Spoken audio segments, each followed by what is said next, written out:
উপলক্ষে দেশবাসী ও প্রবাসে অবস্থানরত সব বাংলাদেশিকে আন্তরিক শুভেচ্ছা জানিয়েছেন বাংলাদেশ জামায়াতে ইসলামের আমির ও জাতীয় সংসদের বিরোধী দলীয় প্রধান ডক্টর শফিকুর রহমান।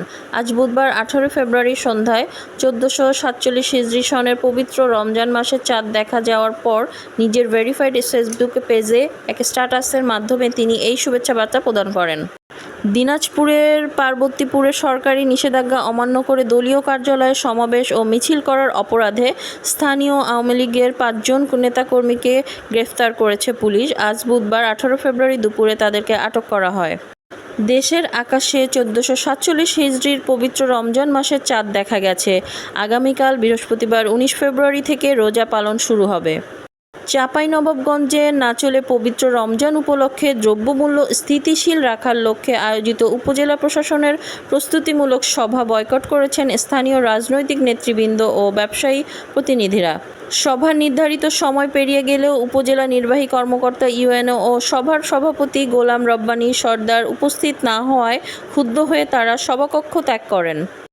দেশের শিক্ষা প্রতিষ্ঠানে আর্থিক অনিয়ম রোধ, স্বচ্ছতা ও নিশ্চিত এবং জবাবদিহি জোরদারের লক্ষ্যে নতুন শিক্ষা প্রতিষ্ঠানের আর্থিক স্বচ্ছতা ও জবাবদিহি নীতিমালা প্রকাশ করেছে শিক্ষা মন্ত্রণালয়। নীতিমালায় বলা হয়েছে, কোনো প্রতিষ্ঠানে ভর্তি শিক্ষার্থীর কাছ থেকে কোনোভাবেই পূর্ণ ভর্তি ফি আদায় করা যাবে না।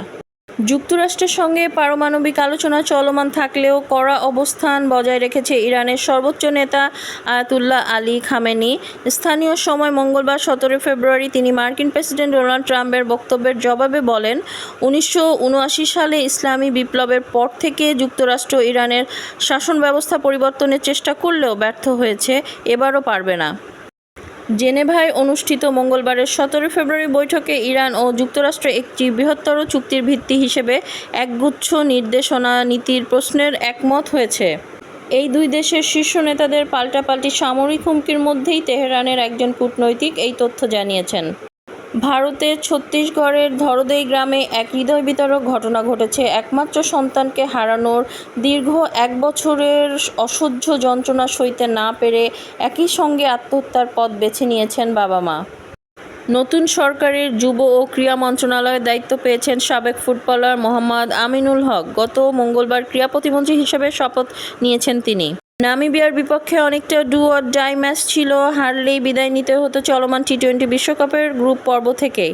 এমন গুরুত্বপূর্ণ ম্যাচ ব্যাট হাতে জ্বলে উঠলেন সাহিবজাদা ফারহান। এরপর বল হাতে দায়িত্ব নিলেন উসমান তারিক, সাদাব খানরা। এতে বড় জয় সুপার 8 নিশ্চিত করল পাকিস্তান। প্রিয় দর্শক, আপনারা শুনছিলেন সুরমা টিভি 24 এর নিয়মিত আয়োজন আজকের শীর্ষ সংবাদ।